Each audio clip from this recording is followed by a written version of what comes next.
Kung matatandaan nyo, di ba nung nakaraang araw, I think 3 days ago, nagbigay po ng babala itong si Secretary Vince Dizon kasi nga, nagpunta po siya ng Davao City at nakita niya yung mga palpak na flood control project. At ngayon, di ba sinabi ni Secretary Vince Dizon na hahabulin po niya itong mga may kasalanan o nasa sa likod nitong mga palpak na flood control project dyan po sa Davao City na baluarte ng mga DD-shit mga kababayan at ni Pulong Duterte na mga Duterte. So ngayon ito, pakinggan po natin kasi hindi natin gaanong nalaliman yung usapin patungkol po dito. Ito, play muna natin. Kasi mga kababayan, mas lalong napahiya at na-DNA itong si Pulong dito po sa video ng Net25. Ito play natin muna. Sinisiguro ni DPWH Secretary Vince Dizon na may mananagot sa mga umano'y sablay na flood control project sa Davao City. Pero sa ngayon, serbisyo raw muna ang kailangang atupagin. Kasabay nito, hinarap ng kalihim ang matagal ng problema ng baha sa Maynila. Yan ang agenda report ni Mike Carazon. Handang magpangalan kung may matibay na basihan. Yan ang sagot ni DPWH Secretary Vince Dizon sa pahayag ni Congressman Paulo Duterte na dapat pangalanan na niya ang nasa likod ng umano'y palpak na flood control project sa Davao. Pero hindi naman tayo magpapangalan kung wala tayong basihan. Tama! So, magagapas tayo ng pangalan. Iimbestigahan natin. Pero tulungan muna natin yung mga tao doon. Umaksyon muna tayo. Pero, yung pagpapanagot, gagawin natin yun. Wag silang mag-aagala. Ayon kay Dizon, kasi mga kababayan, ito biruin nyo, 2019 pa. Itong proyektong ito, itong flood control project na yan. At biruin nyo kung gaano kalaki yung napapuntang budget dito po sa distrito ni Pulong Duterte, nasa 51 million pesos. Pero ganito pa rin yung resulta.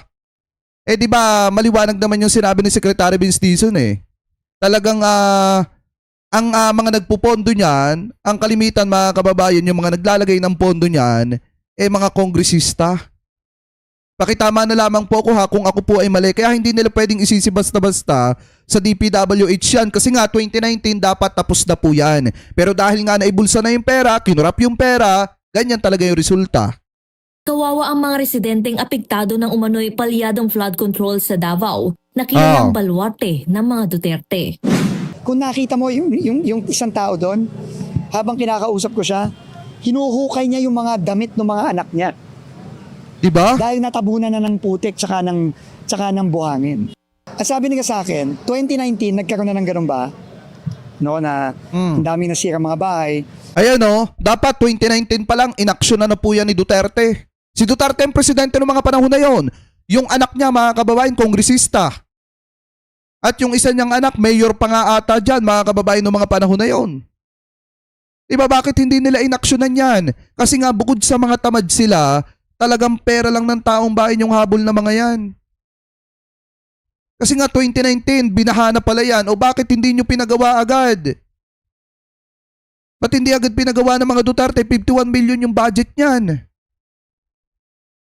Kasi nga mga kababayan, hindi naman talaga napalagay or hindi naman ata napalagay yung 51 million pesos sa mga proyekto ng gobyerno dyan sa Davao City.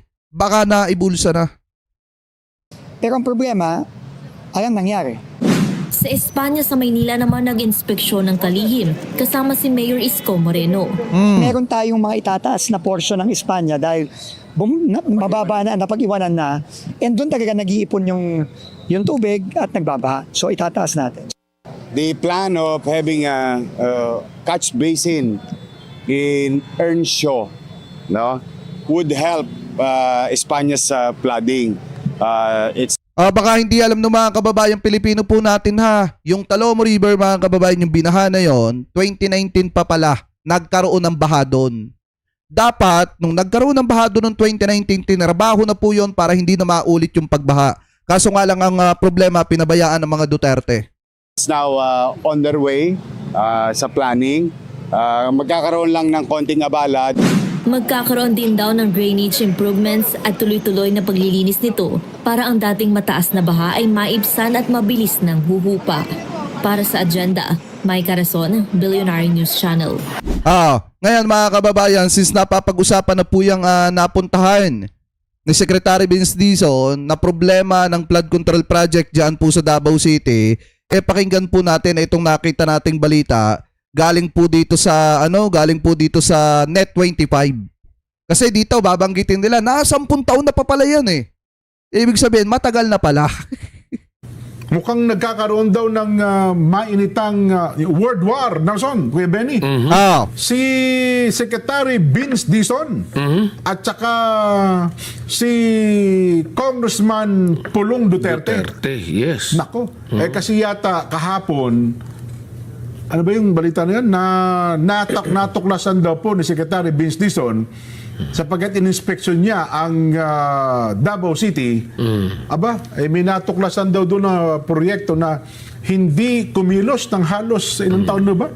Halos 10 taon yung proyekto na yon na Ayan o, hindi kumilos yung proyekto ng halos 10 taon kasi nga 2019 pa. hindi man lamang daw po gumalaw at hindi man lamang natapos. Hindi Pero pinondohan. napondohan ba? Hindi daw pinapondohan eh. Ganon? Oo, kaya hindi umuusad. So ibig sabihin hindi nilagyan ng pondo mga kababayan ni Pulong Duterte yung proyekto na yon. Diba? Kasi 51 billion yung pondo na inilaan dyan ng Duterte administration. Diyan sa mga proyekto ng flood control project na yan. So ibig sabihin hindi pala napondohan yan kahit na si Duterte ang presidente ng mga panahon na yon at yung anak niya nabigyan ng 51 billion na halaga para pagandahin yung mga lugar na nasasakupan nila. So ibig sabihin baka naibulsa nga talaga yung pera ng taong bayan.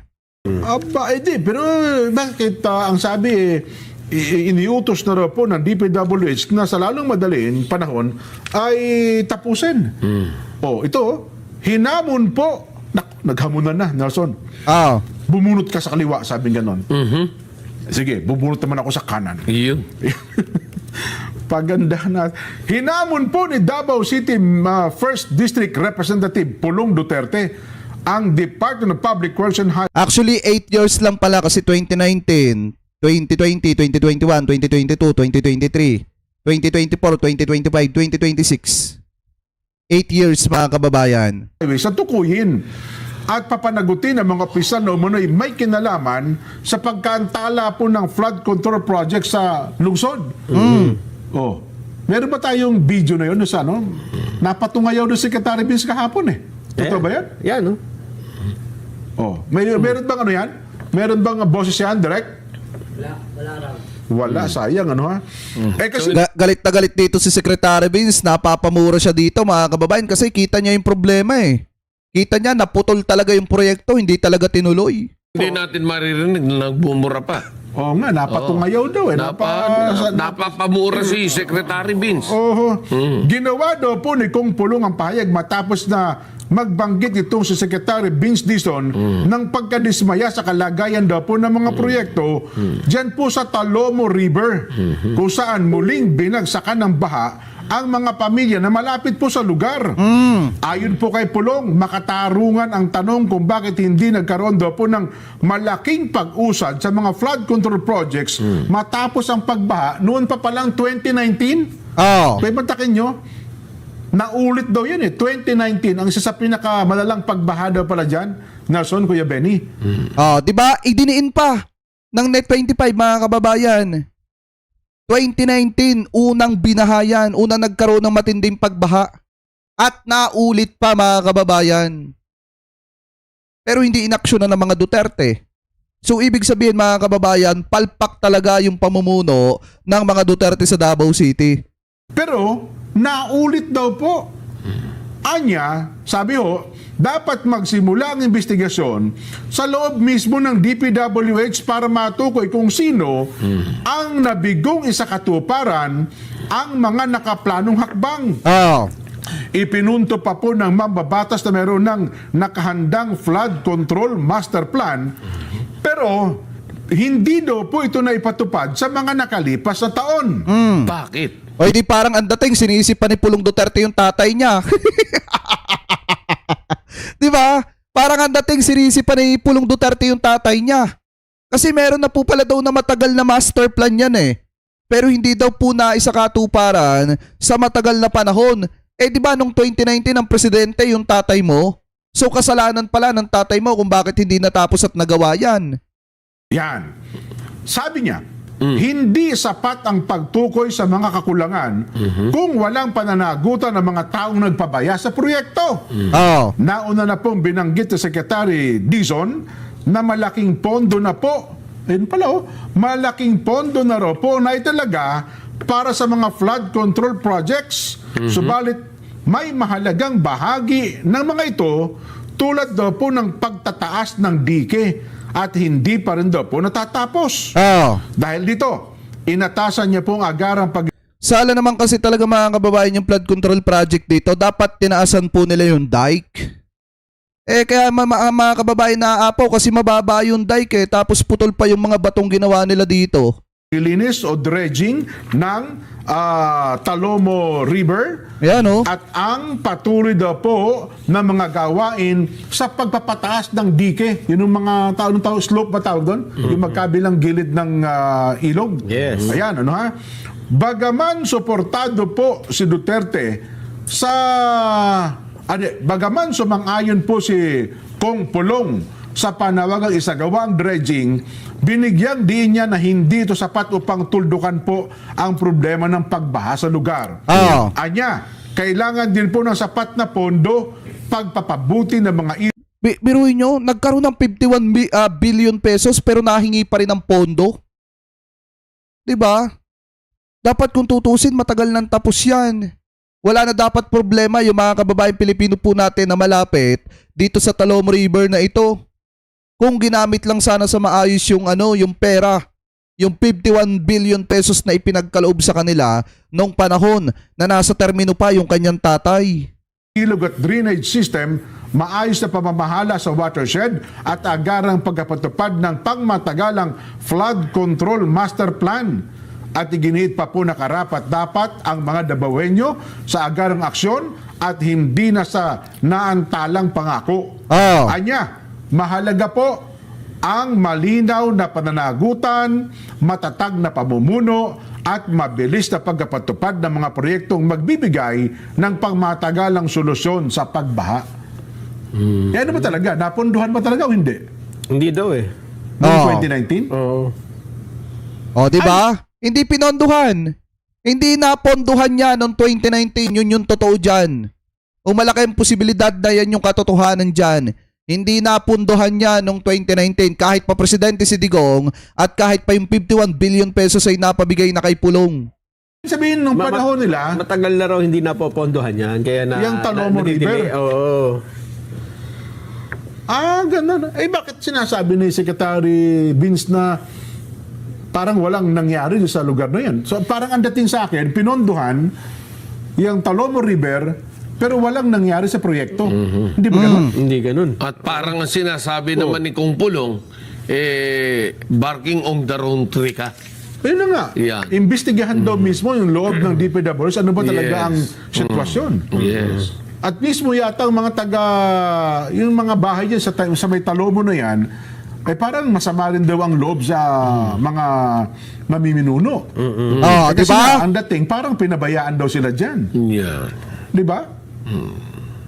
Ano ba talaga? Parang sa papel, pinondohan. Okay. Oh. Pero yung papel, hindi lumabas. Ay, pondo. Yung Ganun. pera, hindi lumabas. Aba, dapat nga malaman talaga kung anong sitwasyon yan. Tama. Ako naman, si Secretary Vince siguro, baka aralin siguro, no? Kasi... Bago natin ipahayag sa taong bayan, kailangan A1 na yung info natin. Oho. Para naman hindi naliligaw yung Wala kinakabakabahan sila magbigay ng derechuhan paliwanag dyan Ganito lang naman kasi kasimple yan mga kababayan. Kung talagang naponduhan niya noong 2019 mga kababayan, sino ba naman ang utu-utong kontraktor? Di ba? Ito kung talagang pinondohan yan, nilagyan ng pondo ng kongresista mga kababayan na nakakasakop dyan, sino ba naman ang ututong tawag dito? Kontraktor ang hindi gagawin yan sa takot sa mga Duterte? Baka nga mga kababayan, nakuha nung kongresista yung pondo, allegedly, di umano, at hindi na ipinondo dyan. Ganyan lang kasimple yan. Baka naibulsa na. Impormasyong nakararating sa isipan ng ating mga kababayan. Kasi kung may record ang Baka malay nyo, ito pa nga yung pinaka-plot twist dyan. Baka mamaya yung contractor niya, kamag-anak pa ni Senator Bongo. Allegedly, di ba mga kababayan? Baka lang naman. DPWH 2019, Nelson, Kuya Benny, makikita mo magkano ang pondo, ano ang plano, ano ang master plan sa lugar na yan, di ba? Kasi at makikita rin kung naglabas talaga ng pondo. Kung naglabas ng pondo, nagastos ba yung pondo o hindi? O yan ang tanong dyan mga kababayan na dapat po talagang masagot.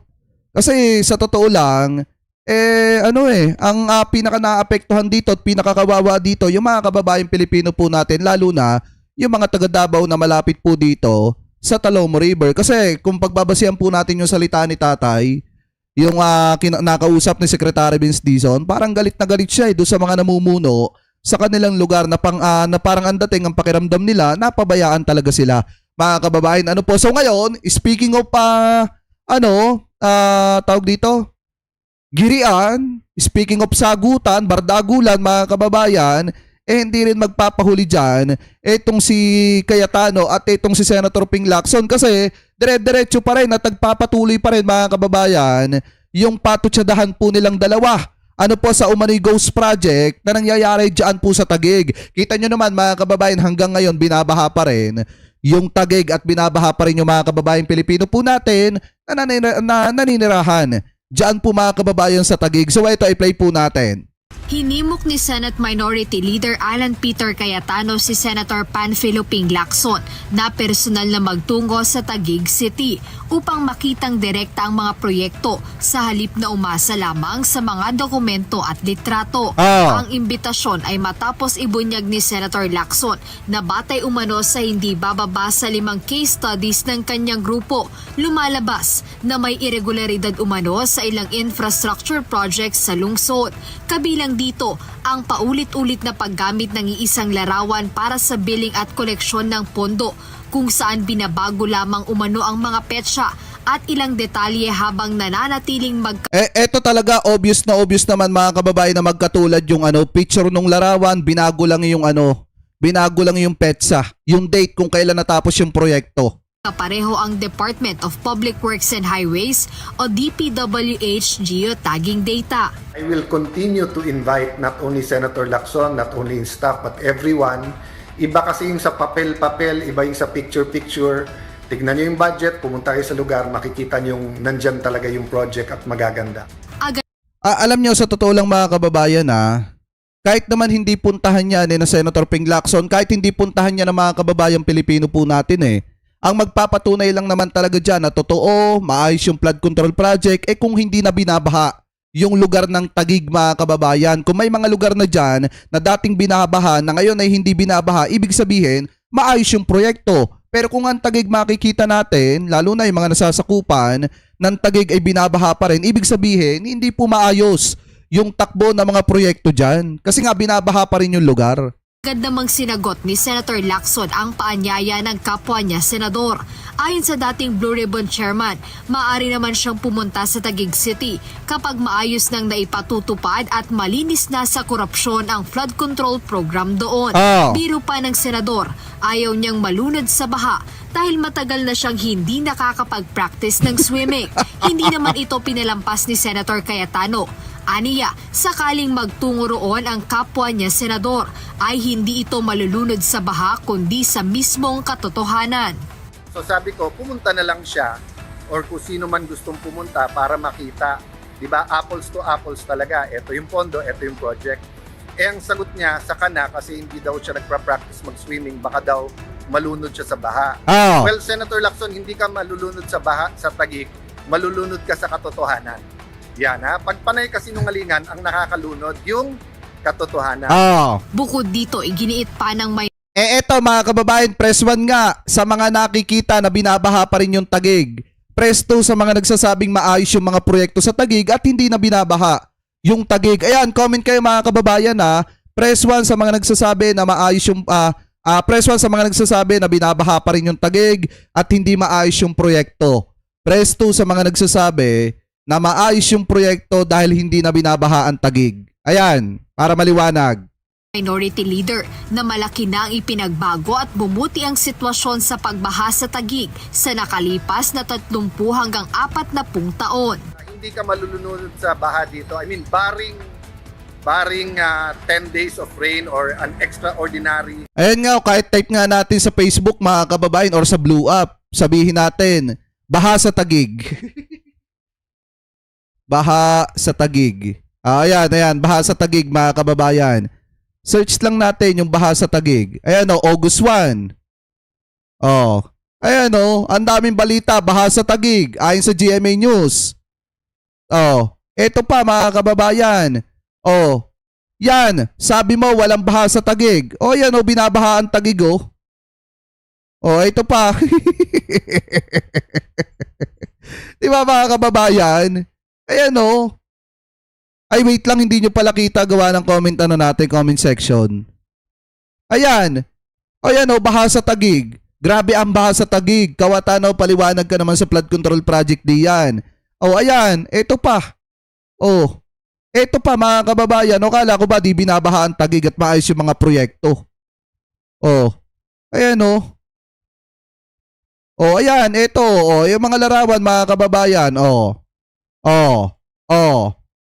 Oh, 'di ba?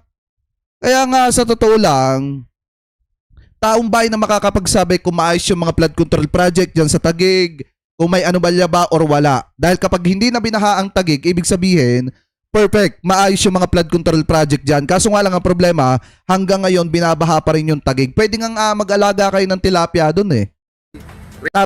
Tapos gamitin yung pantanim. Painful na may mabara kasi kahit pa paano, compared to the other Metro Manila cities, flash flood or certain areas na lang po. But I continue to invite everyone, see the beauty of Taguig.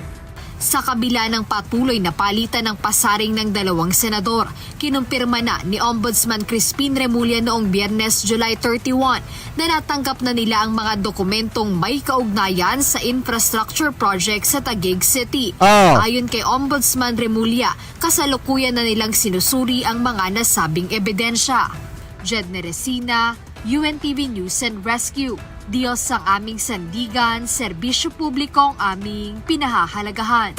Ayan o. Di ba mga kababayan, sa totoo lang di pa ito matatapos itong pagtatalo ni Senator Ping Lacson at saka nitong si Cayetano. Kasi nga, di ba magkakaroon or magpapatuloy yung hearing ng Blue Ribbon Committee mga kababayan. At isa po yan sa mapapag-usapan, pihado at maisisiwalat yung mga anomalya na nangyayari sa proyekto dyan po sa Taguig. Kaya nga mga kababayan, ito para sa akin dapat talaga maimbestigahan ng ombudsman yung anomalya na nangyayari sa Davao City at yung anomalya na nangyayari dito po sa Taguig pagdating sa mga proyekto, mga kababayan. Kasi unfair naman sa mga kababayang Pilipino po natin na nagbabayad ng kanilang tax kung lagi silang babahain tuwing magkakaroon ng matinding pag-ulan.